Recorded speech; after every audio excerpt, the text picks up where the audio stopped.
Jordan trying to shake off Starks. Oh, what a move! LeBron James with no regard for human life. 12 seconds. Bryant for the win. Iverson against Gill. The crowd on its feet. Allen for the win. Welcome to the Sneaker History Podcast. What is going on, everybody? Welcome to another episode of the Sneaker History Podcast. And guys, we're doing something a little new. You may have noticed I've been doing some solo episodes, and me and Nick and the team, we got together. Some of these solo ones I want to do, I want to transition my old Coffee Time Kicks videos into podcasts. So welcome to Coffee Time Kicks, where we just sit around shopping about sneakers. Nothing serious. We just want to sit and have a conversation about what's going on in the sneaker world. And for really the inaugural episode of that, I brought in really one of the sneaker OGs out there, one of my favorite websites when I was in school. And if I want to get fancy, I could say he was a co-star with me on a movie I have one IMDb credit on, Sneaker Hustle, if you guys have seen that yet. But Mr. Matt Halfhill, how's it going, man? Wonderful. Thanks for having me on. Oh, of course, man. I couldn't do this. First person I thought of was you, because as I, been creating content, working with the team at, of course, Sneaker History, and then doing YouTube and stuff, it all came back to, me and my college dorm days, me and my college apartment, looking at, old Nice Kick posts, man. I used to, literally, was it Wednesday or Thursday? What was it, Celebrity Sneaker Stalker came out? That was on Thursday. Thursday, dude. I waited for that. Come back from class. What is Wale wearing? Yes. Literally, it was one of my favorite things I look forward to, every week. And to have you on, man, it's just awesome, man. It's just really cool. And just like any other show, we like to start with rocking and copping. I always like to let my guests go first. So, Matt, what you rocking? What you copping, man? Yeah, right now what I've got on my feet is a pair of the Adidas Samba Millenniums. Okay. I played indoor soccer for my short time in college in this shoe, and when I saw Adidas bring them back, I was like, oh, heck yeah. The shoe went away. They kept it in line for quite a while in the performance catalog, and then went away, made a reappearance in the 2010s briefly, but with all the Samba love, glad to see them come back. Yeah, so that one, and there was the, what was the crazy superstar they brought back out? Well, not crazy, but it's the more up-to-date superstar. It's the CG. So they have the Superstar 82, which is, I don't know how different it is from the Superstar 80s, but it's this one is the more modern take, like that Samba. Oh, yes. Yeah, they have the 2000s version of a couple shoes. Yeah. The puffier ones, yeah. Yeah, that one caught my eye. I had that one in middle school. I'm like, dude, I need to buy that, but I don't need it. But I want it. Yes. Cool, man. No, clean shoe. I like that one a lot. What's on the radar, man? Anything you looking to cop? Anything old, new, something that's added to the collection? Well, my most recent cop was a pair of Saucony Endorphin Pro 4s. Okay. In an all Volt colorway, and then hoping to get soon a pair of the Puma Deviate Nitro 3 Elites. So another running shoe. Yeah, funny you said that. Oh no, I don't have. It's not the Elites. I have just the. They're sitting next to me. I need to wear. Oh them. yes. Yeah. Yes. Love this shoe. I ran my first half marathon in the original Deviate Nitros. Yeah. The SPs that has their rainbow color. Yep. I love that shoe. That colorway, I chased that colorway. I had my first ever training shoe when I really started getting serious into training was a pair of Metcon 5s that was a very similar color. And so when I saw the Deviates in that colorway, I was like, oh, I've got to try to find those, but never was successful. So they're such a cool shoe, though. Great. And Puma, I feel like people don't realize that they're such good running models out there from Puma. You can't sleep on them. There's some great stuff out there. Deviate line is amazing, and they have some crazy stuff you probably can't wear in real races, I guess. But I love the kind of the futuristic stuff they're coming out with, just to training and just have fun. And really, it's really cool. Yeah, I mean, hats off to Puma. They only re-entered the basketball space on the performance side 5 or 6 years ago. Really starting to make a dent in things. Yeah. And then look at what they've done in running. I mean, running just reappeared a couple years ago, and it's not like they have an enormous catalog of shoes. But the shoes they have are really good, and they have the range to support your daily trainer, your race shoe, and maybe even a more accessible one for people who are on ramping into running. Which I really love the position and play, and Nitro's a great tech. So hats off to them. Yeah, I agree. And if you paid attention to the Olympics, anybody watching or listening to us right now, that orange color I just pulled out is one of the Olympic colorways, and you saw a lot of that ranging from runners, of course, track, but also like the handball, a lot of on-court volleyball. So they're really in those spaces. If you just open up the blinds a little bit, you'll see a lot of like cool stuff out there, especially from them. But cool stuff, man. Definitely, I recommend it. Getting that shoe on foot is it's a beauty to run in. Now, what I've been rocking, I guess I right on my foot as well, I gotta take it off, is the old 2009. They just brought it back out, I guess, for probably a fifth time maybe, but it's the Reebok Premier Road 6, I'm sorry. It is just as good as any of those other mesh runners out there for like $170. This bad boy is $90. Mm-hmm. It is super nice, super comfortable. I love how it has a little bit of a wider toe box, because if you didn't know, when you walk a lot, your foot swells and spreads out, and this gives you enough room to be comfortable and not be bunched up like some of the other old school runners. So I really like those a lot. And man, I'm a huge tennis player. I've been playing all my life. As we're talking, I'm peripherals watching. I'm looking at those Michael Changs up there. Oh yeah, dude. Dude, I love those. And I have the Shaq version up there somewhere. But every time they come out, I don't understand it. You swear people. I didn't think people like tennis. This particular shoe though, everyone wants it. But it's the Air Tech Challenge 2, the hot lava color that just came out in the, I don't know if you want to call it remastered or whatever, OG form. Mm-hmm. I didn't even know it was a raffle on the sneakers website, and I missed out on it. But I am on a hunt for that at a price that's not $200. So that is my copying at this point. I'm really hunting that one down. Yeah, if I can share a word of advice to people in that position, because I'm in there again, is that what I have noticed is that not long after the cycle, gently worn pairs of the AirTech Challenge 2 go super cheap on eBay, because there's not as large of a base as you would think that are always looking for the AirTech Challenge 2. Yeah. So when they're in cycle, and especially when they've been out of the market for a while, there's a lot of people searching for them. Once they're gently worn, a couple years go by, you can find a lot of deals on Tech Challenge 2s. I did that for the Nike Lab ones that I missed out on back in the day. Good word of advice then, because I'm just about to be patient on them. Because I had the 2012 pair, just had them in a size that was like a half size too big, and I just ended up selling them because they weren't comfortable for me. And ever since then, every time they released them, couldn't get a pair. I got those on sale for $55. Yeah. Now I can't even get a pair of them. I'm like, great. Well, I had a pair that I had purchased a pair of the Nike Air Command Forces in the OG colorway from, I want to say DTLR or something like that online. Got them on, I don't think it was at the release. I think it was like a little bit after. And so I must have gotten a discount on them. And I never opened the box. Like for years, I just never opened the box. And I went to I was going to do some kind of story about David Robinson. I'm like, oh yeah, I got those Command Forces. I had some OGs, so I'm like, cool, I got the retros as well. And I go to open the box, and it's the first time I opened the box. I've had them like for 4 or 5 years. And I open the box, and it's a pair of Hot Lava AirTech Challenges. I'm like, gosh, what? That's not what I wanted right now.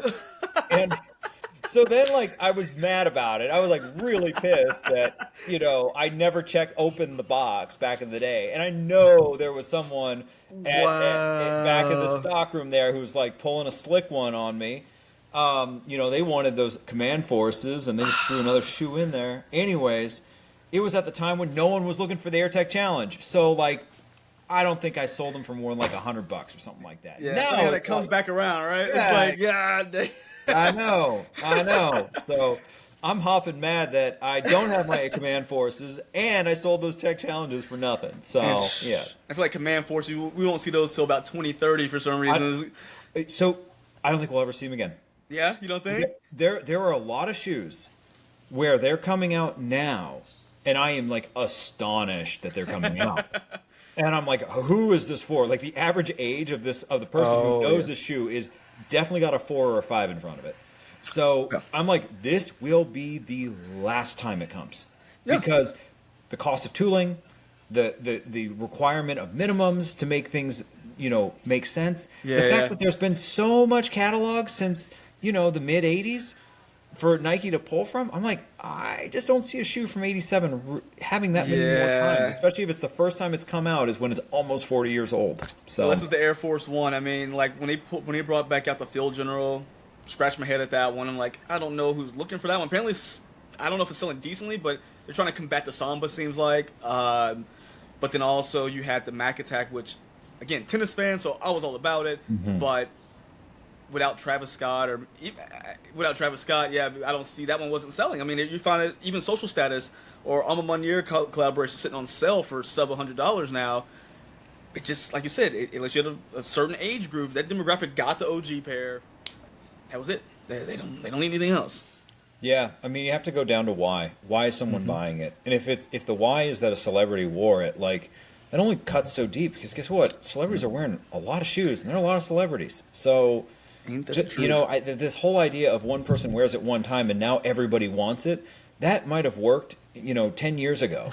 But it's not the same today. Yeah. It was amazing, the Kanye effect on random Nike sportswear shoes that he would just wear one day, and now everybody has to have them. That same thing doesn't happen today, not to the same degree. No, you're 100% right, and that brings up one of the first things I wanted to talk about with you is just how sneaker media has changed. Like I mentioned in the beginning, I looked forward to, Celebrity Sneaker Stalker, with everyone was wearing. I looked forward to Kicks on Court. Like, that had an effect, I feel like, back in the day, because I graduated college in 2011, so that was right before Instagram, I think, came out. Yep. So it wasn't a big. I could just scroll and scroll and scroll. You had to go to select places. I had to go to you guys. I had to go to Sneaker News, which they didn't really do celebrity picks and things like that. So you guys are really the hub of that to say what's in the public eye. What are they doing? What are the rappers? What are the athletes? What are these superstars doing? And I saw, this person wearing this shoe. I got to marinate on that for a week. But now I see Travis Scott wear this shoe. Oh, so he can wear this shoe 30 minutes later. Like, is a big change. But then also, not only do celebrity, like what you see what celebrities do differently and athletes do differently, the cycle of news, I feel like, is so much faster. Like, I'm getting 12 stories in a matter of just updating my page. Like, how being someone who is really, I feel like, in the forefront of sneaker media and still going strong today, what changes did you see, like, I guess, behind the scenes and I guess in front of you? Yeah. Well, I mean, one of the big things was that social media definitely disrupted things, but Instagram put it on steroids. Yeah. Because, like, very quickly people saw, like, with Instagram, and, like, trust me, when I discovered Instagram in the App Store and I installed it and I saw what it was, I was like, holy F, this is going to be huge. Like, the funny story is, I was actually reinstalling Hipstamatic on my phone, where you could, like, Hipstamatic was this idea of, like, this photo thing where you could put these filters on, and I was, like, looking for an alternative, and Hipstamatic cost money, and you had to, like, pay for different filters, and I'm just like, there's got to be somebody making one for free now, or a lower price. So I search Hipstamatic, and they suggest Instagram. So I this is like 2010, December of 2010, I think it is. Yeah. So I install it, and then I open it, and I take a photo, and I then see it's like a social feed. I'm like, oh, this is big. Yeah. Because we already were doing a lot with photos on Twitter. So when I saw, oh my gosh, there's going to be an app where it's just photos, I'm like, this will be huge. So that's immediately when we started getting on there. I think the actual first Instagram post we had was January 11th, 2011 or something like that. Yeah. And there's a pair of my Asics Cayanos on my feet in my kitchen. Like, it was just... Okay, time out. Nick Engvall here.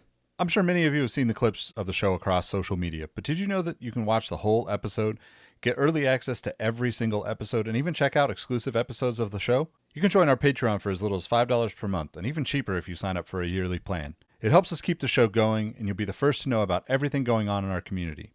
If you can support, hit the link in the description to see all the options. Thanks for listening, and now back to the show. It's like trying this thing out. What is this? Hey, way to go full circle there, too. I mean, first Instagram post Cayanos, and we're in this, Cayano world again, so yes. Bring that one back. I know, right? Yeah, so, but what Instagram did, the reason I brought it up, is that it democratized the ability for people to build followings and to keep in touch with their fan bases. and I'll put air quotes in fans because some are like celebrities and entertainers, and then there are just individuals who think that they need to have fans. So like, it really changed things. It changed culture in a big way because once upon a time, people thought about like, I don't know, how to get a cool job somewhere and work with cool people, and then it's like, it created this whole community of people who are like, how do I fake it to make everybody think I'm so cool? You need to follow me and treat me like a celebrity. Ain't that the truth? No, a lot of it is, and it's crazy because, I mean, one of the crazy things that happened with, like you said, I want to be cool. I want to have this perception of cool, and sneakers were, I feel like, one of the big things of Instagram was it inflated sneaker culture in a sense of, hey, I can see it. I can be a part of this without having to go deep into, because people didn't want to go to Nike Talk. Like, they didn't know what that website was if they didn't understand sneakers. Absolutely. And I mean, Nice Kicks, I think we're the oldest English blog about sneakers. The reason that I had created the blog was that I wanted to create a better way for people to get information about shoes than the message boards. Message boards were cool because everybody could contribute to them. But their downfall was everybody could contribute to them. So there was no way to know what was good information, what wasn't. It was such a mess to try to find anything. Like, you would spend forever on your desktop clicking multiple pages to keep up with threads. So that's why, I knew the blog format was going to do well for sneakerheads who wanted to stay up to date about things. So what Instagram became and what social media became is it became your feed for all your different blogs, all in one place. Like, it really, like Twitter in the early days, I mean, Twitter marketed itself in the beginning, not social networking, not social media. It positioned itself as a, quote, micro-blogging platform. Exactly what it was. Yeah. Yes. Social media was not a term. Social networking, you only had a couple examples of it, and the dollars weren't there from advertisers yet. It wasn't a proven success. But there was interest in blogging because blogging was seen as this disruptive media source. So that's how Twitter positioned themselves, was one person can basically have their own essential RSS feed of all their different blogs that they can choose to follow, including individuals. And individuals can act like blogs. Yeah. And it's like Tumblr. That's why I think at that point in time, I was still using Tumblr. Like, I had a Twitter. I had like 3 tweets. I'm like, I don't know what I'm doing with this. But Tumblr was like this. I'm like, it's almost like the hipster version of Facebook at the time. It's like, it's not a Facebook. I can do whatever I want on Tumblr. So, I mean, it's for all of us who don't have .edus. Let's be real here. Like, Tumblr was the one that was like, for those of us who dropped out and didn't get our edu email addresses, like, we were allowed on Tumblr. But I forgot that was a Facebook thing because you know what? I didn't have a Facebook until I went to college, and I didn't realize that was a thing. Just someone was like, make a Facebook, and they're like, use your school ID or school email. It all, when I heard that, I was like, oh, it makes sense now. Yep. No, I remember I was using MySpace like from day one on Nice Kicks, and my brother kept telling me, you really got to use Facebook. It's so much better than MySpace. And I'm like, don't you remember I dropped out? I can't be with you cool kids anymore. So, now, how have you? I mean, clearly, you guys still run the website very well. I mean, you're probably one of the few websites that still contributes to an actual website and didn't just give up and go straight to social media. How do you guys find the balance? Because you guys do still great writing on the on the website, and then you go do the social media thing. Like, do you just separate the teams, like, or the same person just No, partition their mind? It's separate, and it's a much smaller team. Like, okay. I don't think people realize how small our team is. Period. When we we're not publicly traded. We never took on VC funding. We are a zero debt, no investor, no partner business. It's mom and pop as it gets. And so, like, our writing staff is all of 2 individuals and myself who will jump in and write things. Like, I mean, we're just a lean team. Whereas, like, back in 2013, 2012, we probably had, I'd say, at least 10 or 11 people working on content in various forms for the site. Yeah. So, like, it's a very different business now. How do we do it? Like, I mean, right now, there are a lot of things that we've done and we're building in terms of tools because we really see what people want out of the website. Yeah. And there were a lot of shoes where we were writing blog posts about these products, but there wasn't, let's be real, there wasn't much of a story to tell. Yeah. You know, how many things are you going to talk about a white Navy Air Max 90 that has probably come out now for the 5th time, right? Like, there's only so many ways to skin the cat. Yeah. So what we found was that really, first of all, audience didn't care about the story on some of these shoes. Now they do care about stories. That's the thing I always remind brands.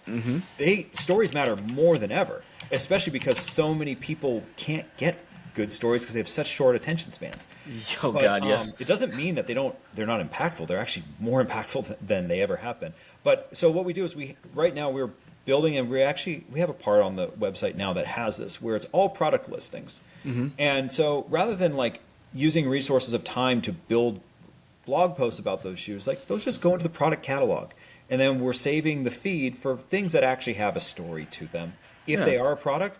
But the goal is that by end of year, half of the content is not going to be hinged directly to a product. It's stories about what's happening in the business, in the industry, about athletes, about designers. Because I just don't, I really do think like it's important for those stories to get out there. And while a lot of them can be told through social media, some stories are best told in written form.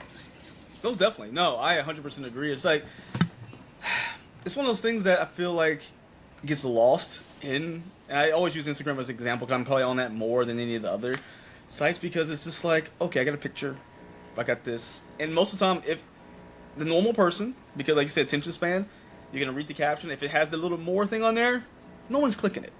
You know, no one's getting. But when I go to the website, I have intention to read. Like that's my purpose. And I love that you guys are able to, again, hey, we got this for these people, but we got this for the other group of people because, I mean, you have a goldfish mentality. You got like a 12-second mentality, or like click, click, click, click, click, click, click, click. Right. And it is all, again, awesome how you guys have been able to, again, maneuver the ship, keep it going the right way, and just like, hey, we're going to keep up with the times. Because a lot of times people just get stuck in their ways and not want to change direction with the times or maneuver with the times, I should say. So it's really one of those things like, man, I'm glad you guys are still around because there's so many other things I've looked at. It's like they're just not even there anymore. No, it's not. I mean, if you can see past all the ads that are popping in front of you, like, you know, you're lucky if you actually get to the content, which is why we don't run ads on nicekicks.com. Yeah. Like, we started out with pay-per-click ads, Google AdSense that we moved when we teamed up with Complex. We had that was when we introduced banner ads and interstitials and full takeovers and all that kind of stuff. But ever since programmatic came to the web, it created perverse incentive for the web to do two things: A, have really crappy content, and B, a really bad user experience. Yeah. And I actually got a LinkedIn message from somebody this week, and he asked me why are you not running programmatic ads? And I'm like, I'll have a call if you can tell me what net benefit they would bring to the internet. Like, just give you the floor. If you can give me a good answer to that, sure, we'll have a meeting. But like, disappears immediately. Yeah. And like the best he could come up with was revenue. I'm like, sorry, you definitely didn't answer the question, which is how are they a net benefit to the internet? I mean, that's what everything's driven by is revenue, and it is nice for people to be able to find a way to make money on their own with the internet, with these platforms, just because we know the world's getting more and more expensive. So it's nice to be able to, like, hey, if I can do something quality enough and the internet wants to pay me, great, that's okay. I don't feel like that's a problem. But it goes back to what you said. We're just getting just really trash content, and it really, I think, as someone, and you might have the same thought as me, but someone who really takes the time and effort to create things, I have to like shut it down sometimes because I find myself getting so agitated that this person just literally did something absolutely stupid, and that's the revenue I was looking for, whatever the traffic I was looking for on our media, and it's like it gets almost like I have to like literally just step away from anything electronic for a while because I get frustrated. So what you're talking about there was actually something that would cause a big rift with me and Complex. I was not pleased that there were a lot of sites brought into the network that were not really great quality content. Yeah. And for me as a publisher, I saw that of the dollars that were booked, part of the pie was getting sliced to this crap content.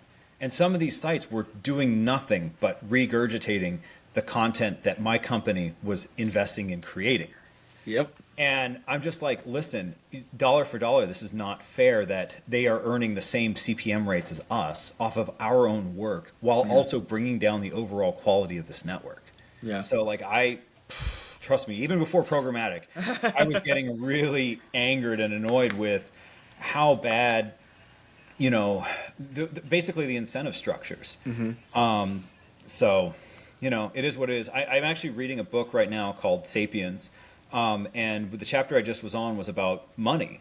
And humans creating money and what some of the effects of that were. One of the great things is that it allowed a value exchange between goods and services that you normally wouldn't just have. I mean, like, how many people who grows apples meet somebody who needs a pair of shoes and a shoemaker? Like, you just don't. That's why you need like, meets people that you would never. Yeah, I see where you're going right. with that. But one of the downsides of this is that it happens in just everywhere, which is that as money becomes the as things tend towards a market and everything gets commoditized, there's certain things that fall apart. And one of the things are culture and, the way that there's like the invaluable non-monetary parts of exchange that you have in some communities.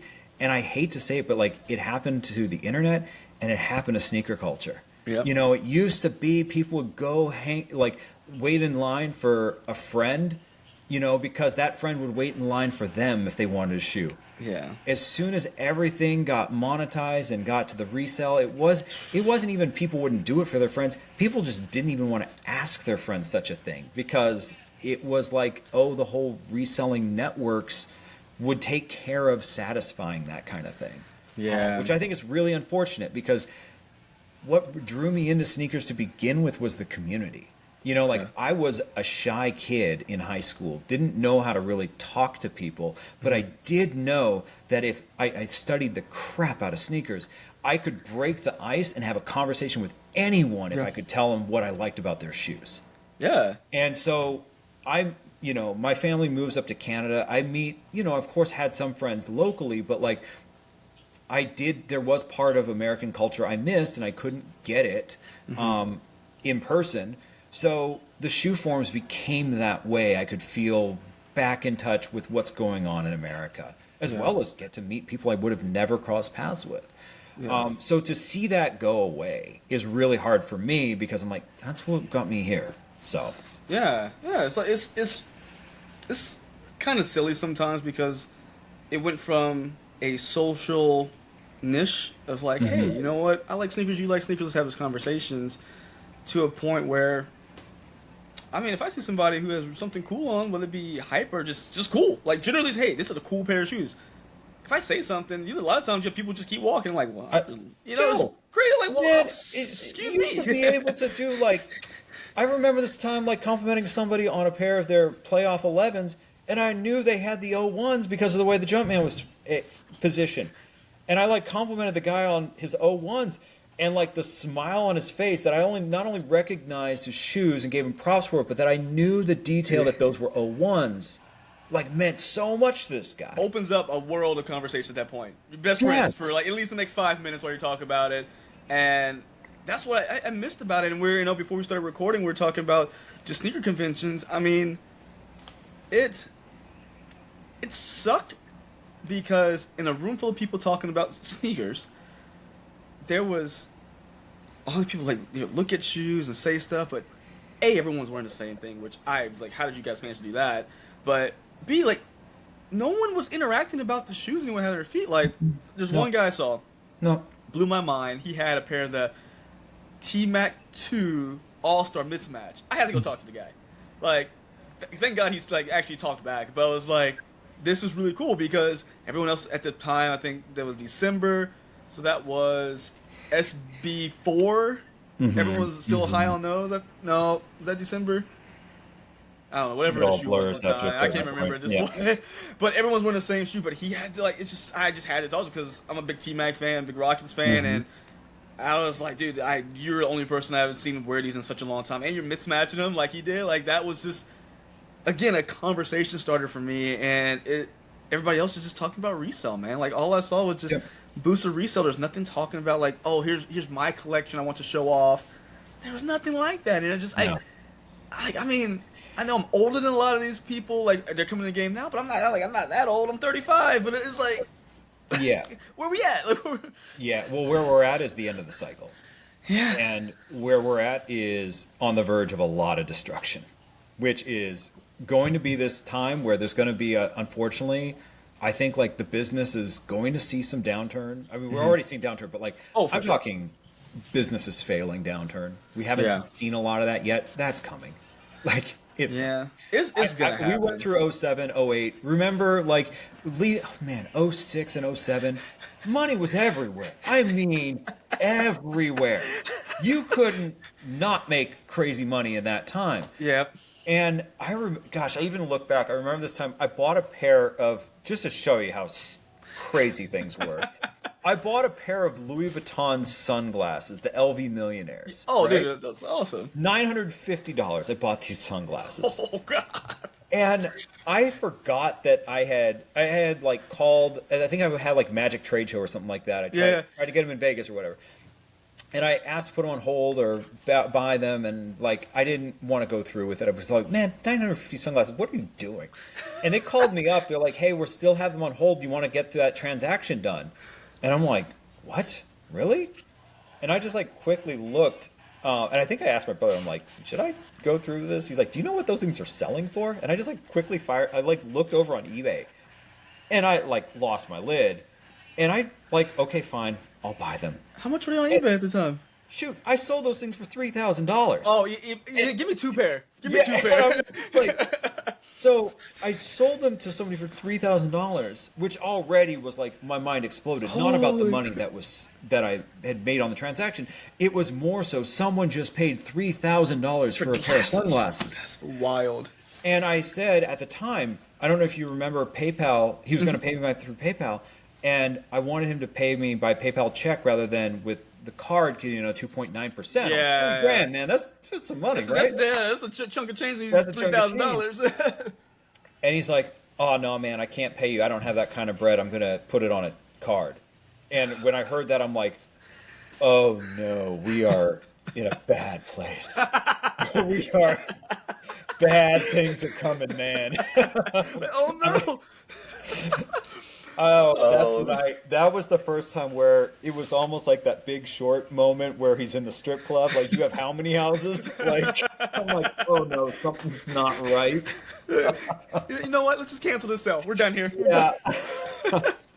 Man, that was you know what? It's one of those times where I was still in school at the time, so I went to Baylor. Sick and Bears. It's funny. I always get with Nick because he has a bunch of Baylor PEs. I'm like, I'm gonna come to your house and I'm gonna rob you at some point, just for those. And just, but I remember just things as getting like progressed like as I started school. Like, oh, okay, cool. A little bit of dollars went a long way. Then I just remember to fall off. And then like student loans, I'm like at a point freaking out like, am I gonna be like get more student loans to finish out my years of school? I was literally like, oh my God, what's gonna happen? Yeah. It was just wild. It was like, and now I'm like, oh, thanks, student loans.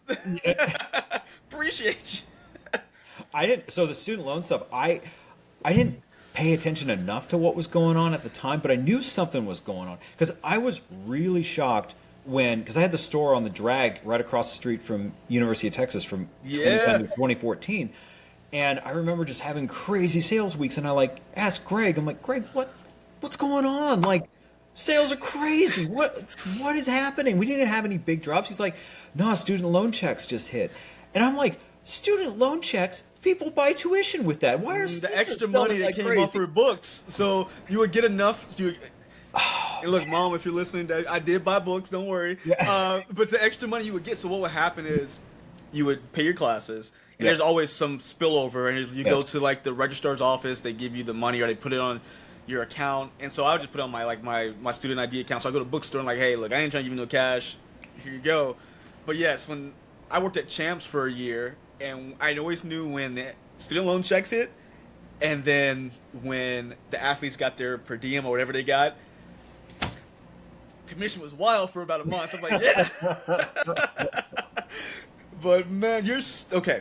So the store in Austin, when you said that, just me and one of my best friends, we worked at Champ. So what happened?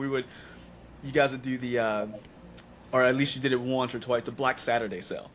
Oh yes. So me and my buddy, we worked a Friday, and we just like, forget, we'll just stay up we got in his I think his Toyota from Waco. We drove from our apartment complex straight down. We got to Austin about 6 a.m. and we were like the 5th people in line. I'm like, crap, we're not first. Like, people are actually in line right now. It was awesome because what did I get? I got a bunch of like undefeated stuff. I still have one like this really cool like undefeated like reverse like woven like sweatshirt. And you guys had it was like right when like the LeBron 9s and stuff came out. You had LeBron 9s that you guys were doing the discount on, but you had Kobe 6 Dark Knights in there. Oh yes. I was a kid in heaven. Every time I went to Austin, I had friends that went to UT. I was in you guys' store. I remember meeting Greg. I like when he worked there, like randomly I would see him all the time, but I went in that store like religiously anytime I could. I'm like, man, I don't have enough money for this, but I'm gonna do it. This won't stop me. But that was fun times, man. Everyone was so nice. Like it was. I mean, like the Black Saturday thing was something I loved doing. I mean, I thought like I wanted to do something different. So one of the things that we did, I don't know if you remember this, but like a lot of the shoes that surfaced on Black Saturday, like they weren't recent in any way. Like some of them were like from really early in the year. Yeah. And what I would do is that when things got down to 1 or 2 per size, a lot of times stores would just throw them on a table, just get them out, get them gone, get the quick dollars. Maybe they'd do a little bit of a discount. What I thought was more fun and more exciting for like consumers was let's hold this stuff back. Like I don't have any concern about selling a Kobe down the line. Right? Yeah. I really don't. So like my whole thing was like, rather than just taking the discount now and getting the item off the books, like I had warehouse space, like let's save it for one big day and make this the best like sneaker sale day for anybody in Texas. And you know, year after year the thing grew and grew and grew, and it was, I think a lot of people were like always shocked at like what we would pull out. Like how did this not sell out? It's like, well, we got down to one size and we're just like, hey, save it for Black Saturday. Yeah, man, that was always so cool. I think that's when I same buddy when I went down there. It was like South by Southwest. Like, whatever, we ain't doing that. Let's drive out there, and I got a pair of the burnt rubber New Balance 580s you guys had there. Oh yes. One of those shoes that people looked at me crazy for buying. I'm like, no. Trust me, this is an amazing shoe. Still in this pile down here somewhere. I still wear it to this day. And it is just, I can't remember who I talked to. They're like, are you from DC or something? Like, no, I just think this is a beautiful shoe. Like, 580. I mean, it's funny. So when Rick and Roe wanted to do that shoe, like the story I remember hearing was like, New Balance tried to talk him out of it. Like, no, you don't want to do that shoe. And he's like, yeah, I do. Like, and because the 580 wasn't in the line. Yeah, like it was Japan exclusive, right? Like that was the first time they reintroduced it to U.S. So they brought it to the U.S. in 2008 or 2009. Okay. But the problem that they did was where they intro it. They put it at Foot Locker and Finish Line. Oh gosh. They didn't put it in like Sneaker Boutique channel at all. So like they put the right shoe in the wrong place. And so, of course, the shoe then got rapidly discounted. Yeah. Like, I think I bought my pair of, like, black, gray, purple 580s from a Finish Line clearance rack for, like, $29 or $39. Because, like, it just wasn't the right place for that shoe at that time.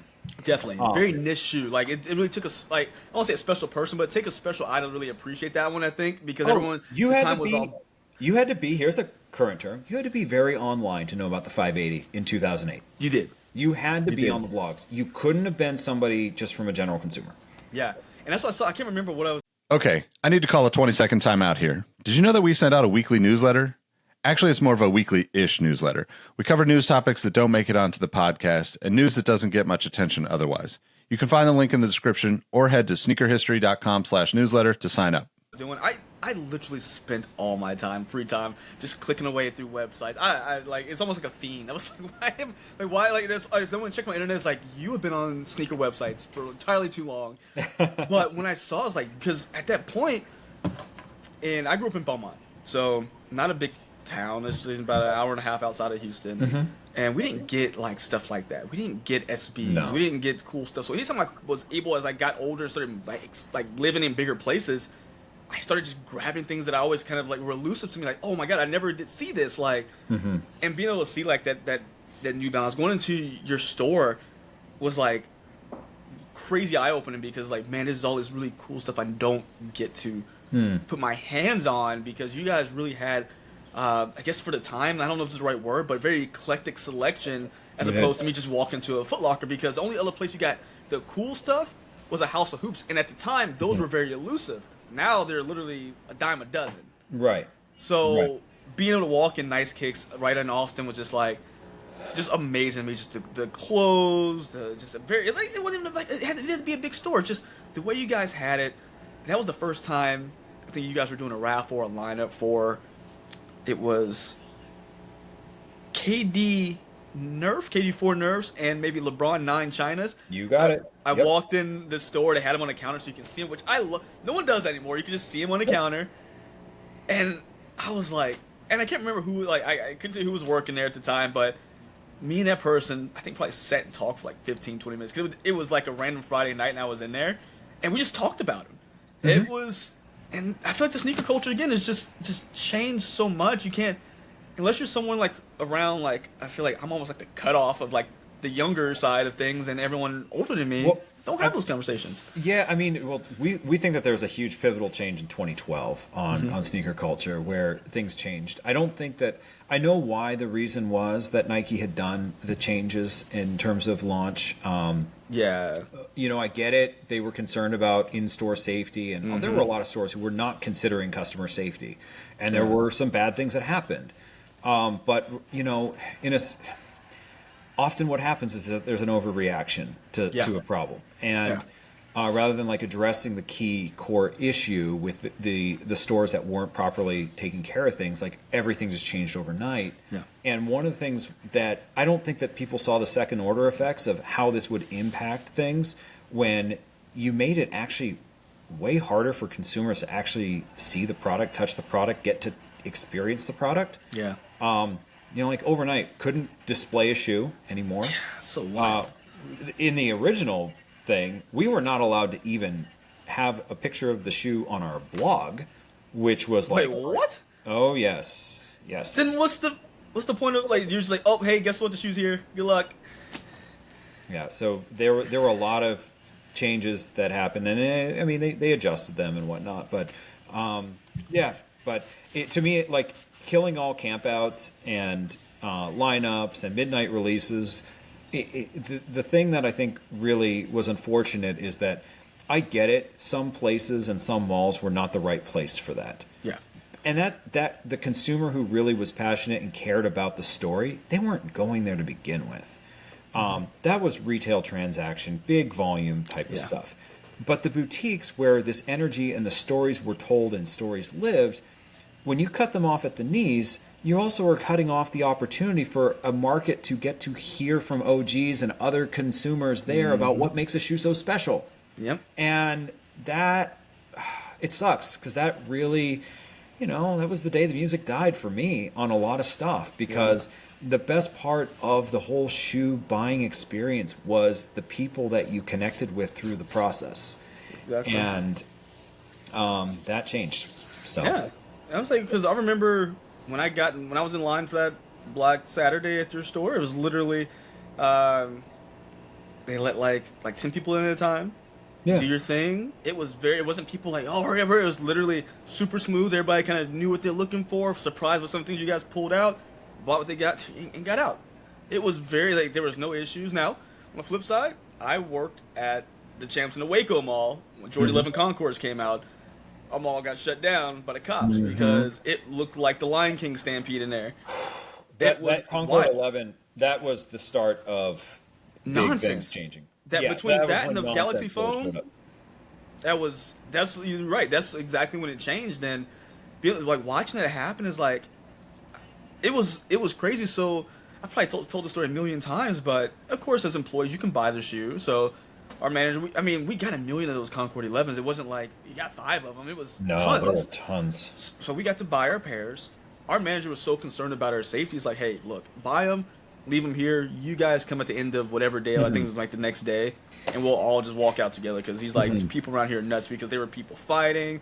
There was so in the same mall, like, we were the first store people ran to from the opening, but further down, Foot Action. That was the kind of like the more like the urban, like, streetwear kind of store of the grouping, right? And people like broke down the gate, stealing clothes, stealing display shoes. I'm like, what are you're just, and then Stealing display shoes. Yeah, is what one are of you the doing with lowest the of left the low. shoe? What are you doing with this? Like, you're what gonna are you sell doing? one. Yeah. It is nuts, man. And the kiosk guys in the middle of the mall who were selling the chains and stuff just so happened were selling the 11s in the middle of the day. We're like, oh, that's where the fight probably broke out at Foot Action because they sold them all off to the kiosk guys. Oh my gosh. I was like, this is fantastic. I'm just gonna go.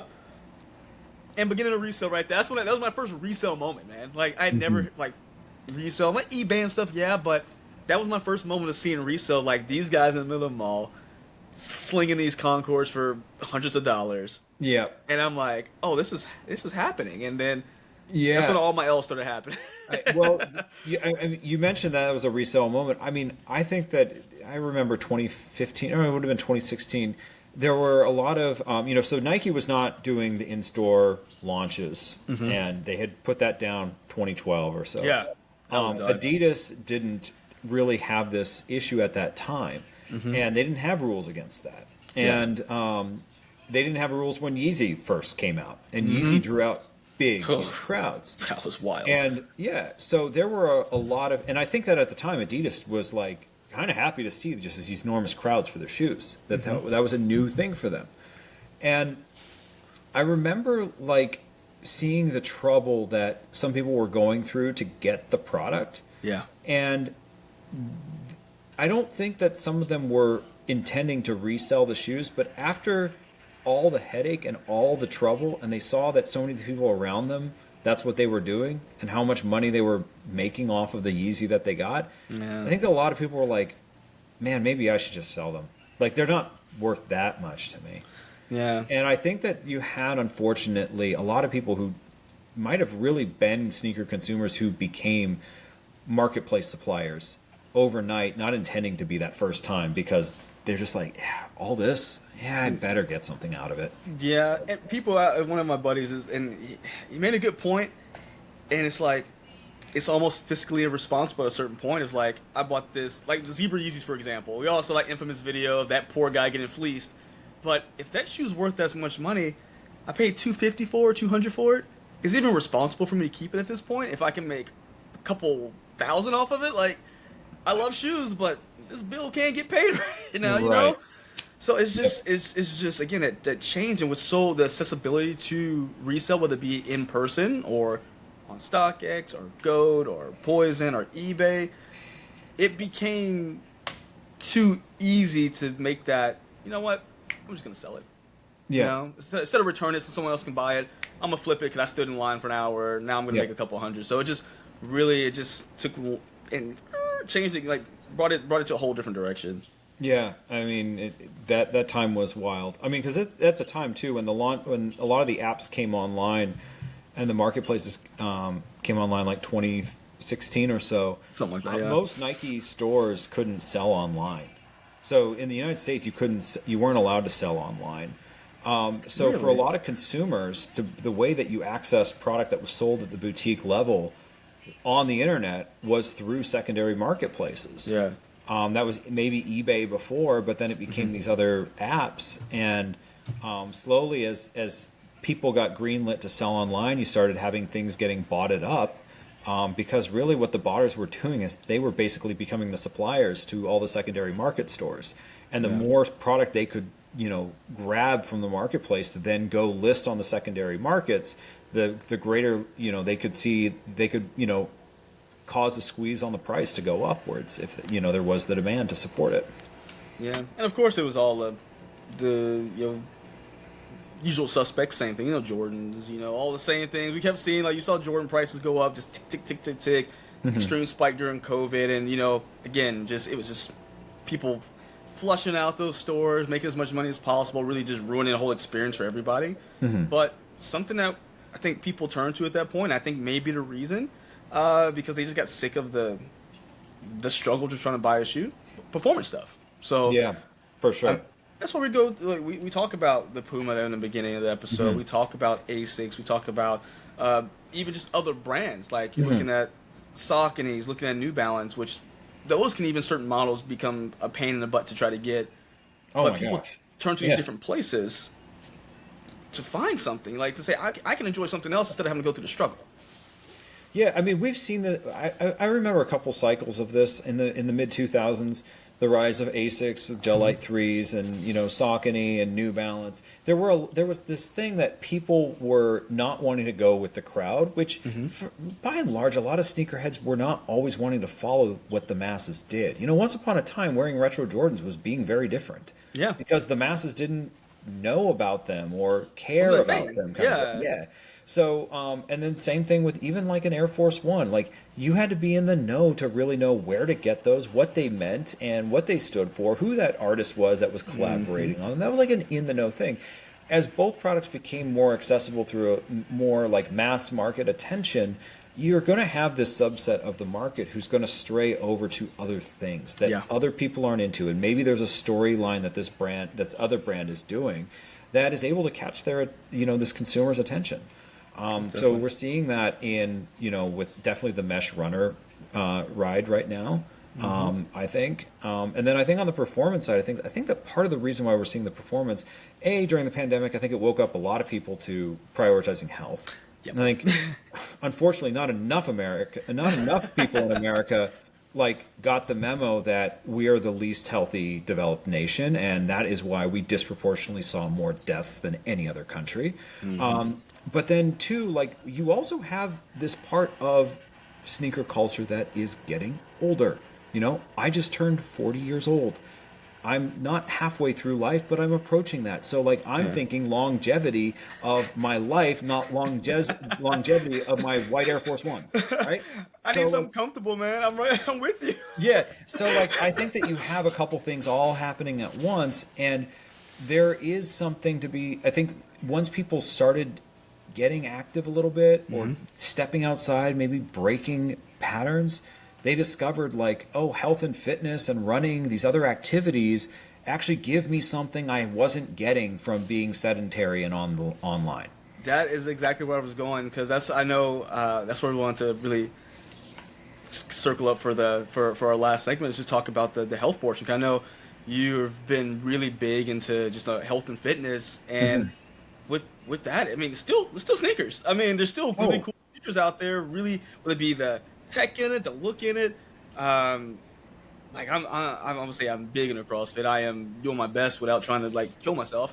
But I that's what I do. That's me and my wife. We go to CrossFit. We run. We do all this stuff. Again, I play basketball. All this really active things, and it's just people don't realize you don't just have to sit in retros all day and just, like you say, become unhealthy. Put your shoes on, put them to use. I mean, do something in them. Yeah, or do something. Period. I mean, I think so something that got stripped away from sneakers for me was community.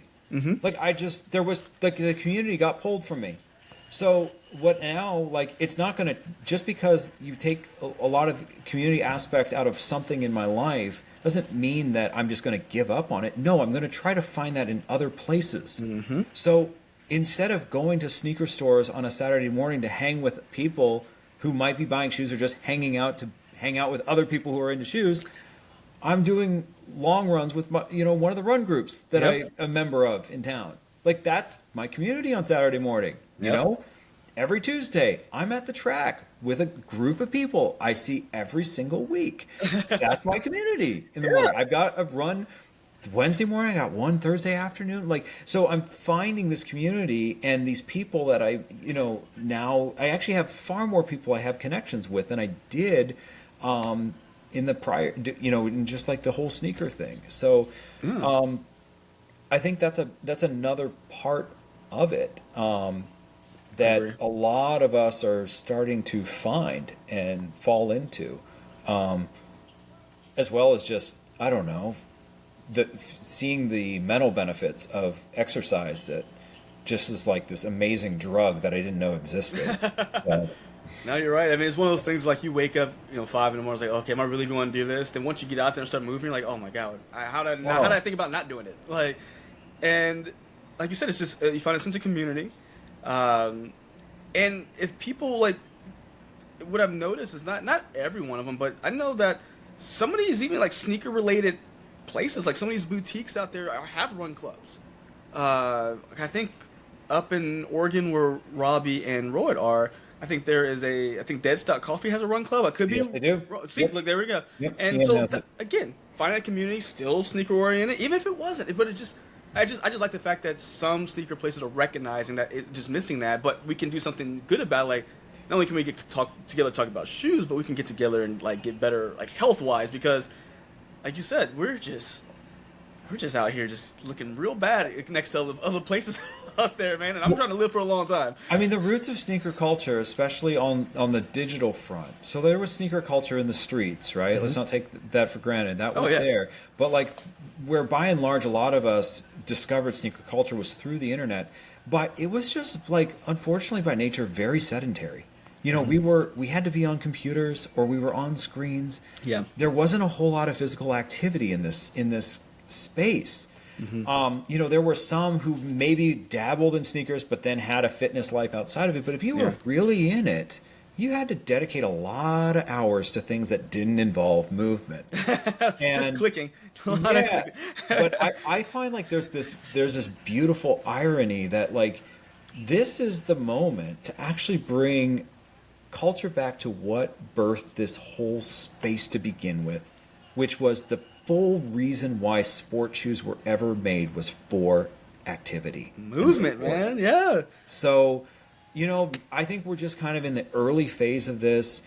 It's going to take a little while to bring people on, but man, I tell you, every single week I get more people asking me questions about running. I get more people asking me questions about what shoes should I start out with. I get more and more of those questions, and I love it because it means that this is people like this is starting to spread. People are starting to see it. Oh yeah. And I just hope that more people, you know, give it a try, because I assure you, once you start, this is a really, really tough one to kick. Oh yeah, no, definitely. It was like you said, it's just like this drug of like, is it we're gonna work out? Is it a dopamine? Endorphins. Okay, yeah, so the other kind of endo. Yeah, it's like the other one. It's like, you know, definitely it's the one you get from like playing video games. You're like, ooh, I won, yay! And now I'm down again. But no, it's really it's a really cool thing, and it's like I think people should really, again, be active in their shoes. Like, people look at me funny. Like, if I go, you know, whenever I actually get out on the basketball court, and I'll throw on something, like, ridiculous. Like, oh, I'm wearing LeBron 9 Big Bangs. I'm like, why are you wearing those? I'm like, why wouldn't I? They're basketball shoes, and I want to be cool. I know I'm not the best player, but I want to at least look cool while I'm out here. So, use them for what they're for, and it's really, I don't know, just it's a big deal to me to actually... Yeah, I'm going to baby some shoes, of course, but a lot of them, I'm going to beat them to mess. And I always laugh. I'm like, I don't have a collection that you could come in here and buy up and be like, oh, they're fresh. I'm like, nah, man, these things have been worn, man. Like, good luck to you. But all I'm going to ask you is, you going to bring back the shoe toss? Oh, my gosh. That was 2016, 2017? Oh, man. So 2018 was April 1st, 2018 was the first time I did it. Yeah. It was a pair of Asics Kayano 11s. That one that I wore in the first Instagram post. There it is. So that shoe, like, I loved the look of this Kayano 11, whatever, and I had walked in it way back in the day. Anyways, I ran for the first time ever in that shoe. Or not first time ever, but like, you saw me back in the day. I wasn't doing a whole lot of running. This was my first run since starting again. Okay? So April 1st, 2018, I wore that shoe, 1 mile run, and it actually split the sole on it. And I tossed that shoe, and I tossed it because I'm like, this shoe's done. It's cooked. Yeah. But then I'm like, man, I think I'm going to do that every time. Like, that's kind of a cool thing to do. It was catchy, man. Yeah, so it was catchy. I remember seeing it. I was like, you know what? Every time I did, like, there he goes again. Yep, Matt's done his run today. No, that's awesome, man. Well, I know you got some stuff you gotta get taken care of. So I definitely enjoy having you on, Matt. Man, anything you're working on that you want to let the people know about? Anything that's coming up with you? You know what? Nice Kicks has always got some cool stuff happening. On the personal front, I'm going to South Africa here in 2 weeks for a race. You know, I am really looking forward to it. This is my first like international trip for a race. That's awesome. It's with a sport called High Rocks. I know there's a little bit of a rift between CrossFitters and High Rocks or anything like that. I hadn't even heard of High Rock, so hey, no beef with me, man. Oh man, that was a real shade right there. Like, yeah, I hadn't even No, heard of really, it. oh no, I just never heard of it. And so I was looking behind, I thought it was like a supplement. Like I really thought it was a supplement. I was like, oh, okay, this was. Yeah, no, so it's a fitness race. Just encourage everybody to look into it. Puma is official sponsor. They just extended their deal with High Rocks. It's an amazing sport, even better community. I really encourage anybody who's ever been looking for a challenge or someone who's running to do something different. Look up the sport of High Rocks. It really is an awesome, great addition to my life and many others.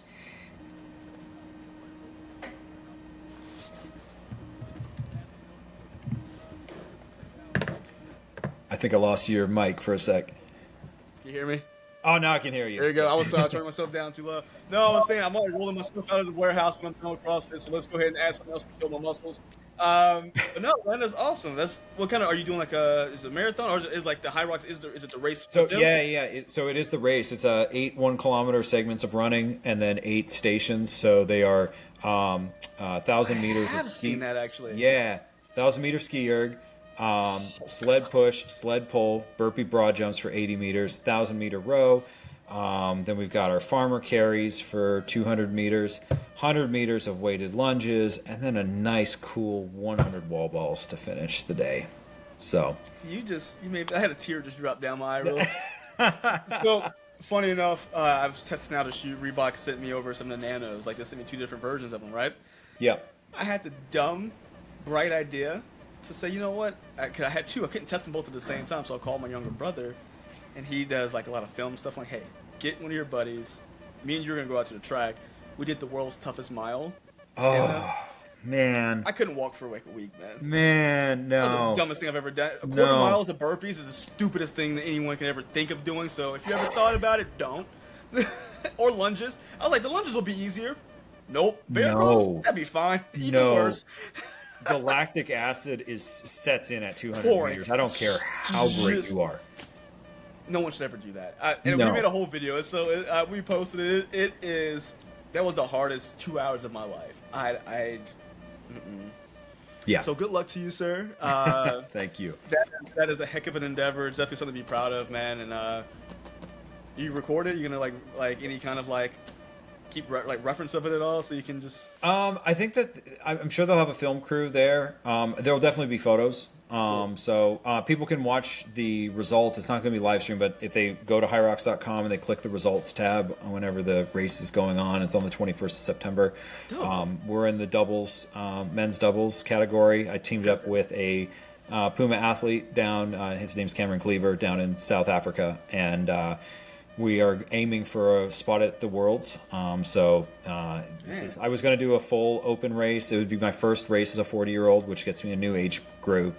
And then this one, Cameron is 40, I think 2 or 43. So we're in the 40 age group for doubles. So we're vying for one of those world championship placements. But we have to win the race to do it. So it'll be a test for sure. That's awesome, man. Well, good luck. I know the feeling that we did the CrossFit Games for the first time this year, and when I found I was in the old man category, I was like, oh, okay, great. That's awesome. Hey, man. When I turned 40, I was like, the old R. Kelly line. What was it? Age ain't nothing but a number. I'm like, no, age ain't nothing but a new age group. So exactly. I welcome these things on. Come on, let's go. I don't ache. Let's keep on moving so I don't ache. So yeah, man, that's awesome. Well, good luck out there, dude. And I'm gonna throw on the 21st. I'm gonna have to remind myself to throw a shoe for you on Instagram. All right. Hey, everyone, thanks for watching. You guys know how to find Matt. Of course, Nice Kicks. You can find him. It's at Matt Halfhill on Instagram. Yeah, at Matt Halfhill. Yeah, so you guys, easy to find him. And you guys want to find us, Sneaker History. Appreciate you guys listening. So until next time, see ya. Hey, Nick here again. Before you take off, I want to thank you for listening to the Sneaker History Podcast. Be sure to hop into our Discord to answer this episode's The Last Shot question and get to know our community of sneaker enthusiasts. If you'd like more insights on the trending topics in the sneaker world, I've also recently started a newsletter to share my knowledge from nearly 2 decades of experience working in the footwear industry. You can find the link to that below or go to sneakerhistory.com/newsletter. And last but not least, tell someone you like their kicks today. You never know how far a simple compliment can take you, and we all know how good it feels to be on the receiving end of some appreciation. Thank you for all the support, and we will catch you on the next episode. Peace.